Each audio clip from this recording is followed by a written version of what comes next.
सीताराम दोस्तों, आप लोगों का स्वागत है फिर से मेरे चैनल पर। और आप लोगों ने जो प्यार दिया मेरे चैनल को, मेरे वीडियोस को, इसी वजह से मैं आज आपके सामने हूं।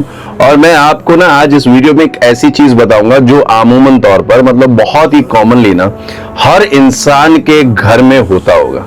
तो इस वीडियो को बहुत ध्यान से सुनना, बहुत ध्यान से समझना। और मैं ये कहूंगा कि अपने जो फैमिली ग्रुप्स होते हैं, फ्रेंड्स ग्रुप होते हैं ना, उसमें जरूर शेयर कर देना, क्योंकि इससे ना बहुत सारे लोगों को लाभ होगा। क्योंकि अगर आपको लाभ होता है तो ये आपकी ड्यूटी बनती है कि आप दूसरों को भी लाभ दिलाएं।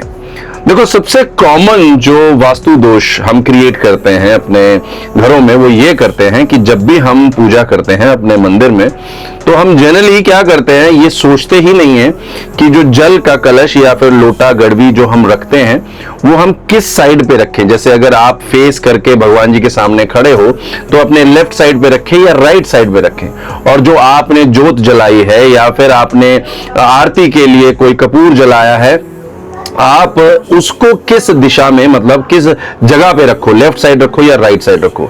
हालांकि ये बहुत ही ज्यादा कॉमन है, बट मैं आपको बताता हूं, जब आप पूजा का या किसी भी तरीके का अनुष्ठान करते हो, तो अगर आप वास्तु की चीजों को लेकर बिल्कुल स्पष्ट हो जाते हो ना, तो आपकी पूजा अर्चना में ना और बल बढ़ता है। तो जब भी आप भगवान जी के सामने खड़े हो, अर्चना कर रहे हो, पूजा कर रहे हो, तो याद रखना हमेशा गड़वी, लोटा या जल का कोई भी पात्र है वो आपके लेफ्ट साइड में होना चाहिए। क्यों लेफ्ट साइड में? क्योंकि हमारी जो लेफ्ट साइड होती है ना, वो ईड़ा नाड़ी होती है, और ईड़ा नाड़ी को हम चंद्र नाड़ी बोलते हैं, और चंद्र को जल तत्व से जोड़ा जाता है। इसलिए जब भी कभी हमें कलश रखना है तो अपने लेफ्ट हैंड साइड पे रखना है।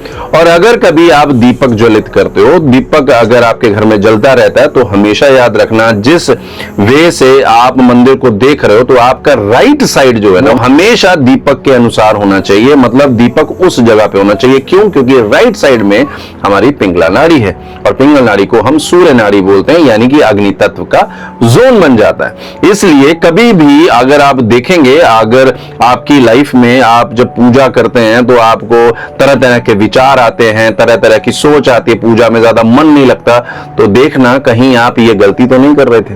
अगर आप कर रहे थे तो कृपया करके कमेंट करके बता देना गलती कर रहे थे, और अब से आप गलती सुधारोगे। और उसके बाद मुझे अपडेट करके फिर से कमेंट में बताना कि आपको ये अपडेट करने से कितना फायदा हुआ।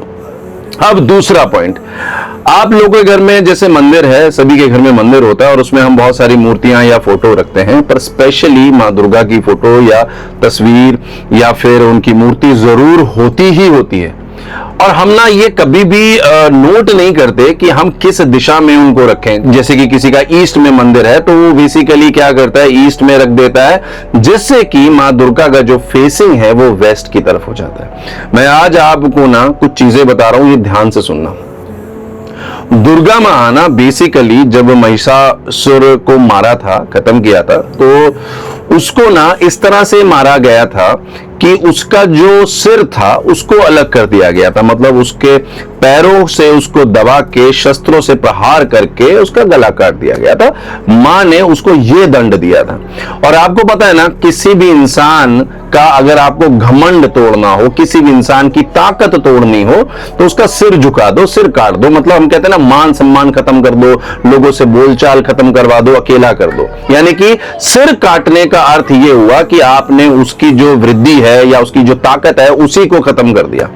अब याद रखना, जो हमारा साउथ फेसिंग होता है ना, साउथ फेसिंग बेसिकली मंगल के पास होता है, पर साउथ फेसिंग की जो देवी है ना, वो छिन्नमस्तिका है, छिन्नमस्ता है। मतलब आप कुछ भी नाम से उनको बुला सकते हो। ये 10 महाविद्याओं में से एक महाविद्या है। और ये महाविद्या का स्वरूप इस तरह से है कि उनके ना शरीर पर उनका जो सिर है वो नहीं है। तो आप ये समझ लो कि दक्षिण में अगर आप मां दुर्गा की फेसिंग करके रखते हो अपने मंदिर में, तो याद रखना आपके घर में कितना भी कष्ट हो, कितना भी बलशाली कष्ट हो, कितना भी कोई इंसान आपको दबा रहा हो, जैसे ही आप दुर्गा मां को साउथ फेसिंग करके बिठा दोगे, आपके घर में उसके अनुसार धीरे धीरे धीरे पॉजिटिविटी आनी शुरू हो जाएगी। और जो इंसान आपको डोमिनेट कर रहा था या आपके घर में कलेश आ रहा था, वो भी कंट्रोल होना शुरू शुरू हो जाएगा। देखो ये जो चीजें हैं ना, ये वास्तु की ना प्लेसमेंट्स हैं, पर मैं हमेशा कहता हूं कि अगर कोई वास्तु दोष है आपके घर में तो आपको हमेशा ना अपना वास्तु करा लेना चाहिए, प्लस अपने ब्रह्म स्थान की विधि जरूर करनी चाहिए।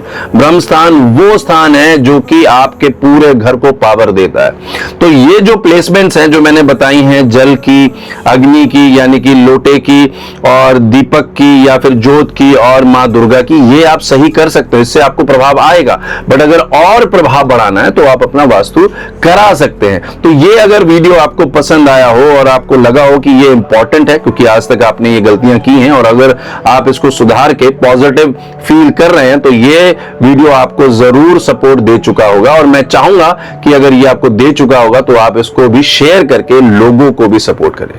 सीताराम, हर हर महादेव।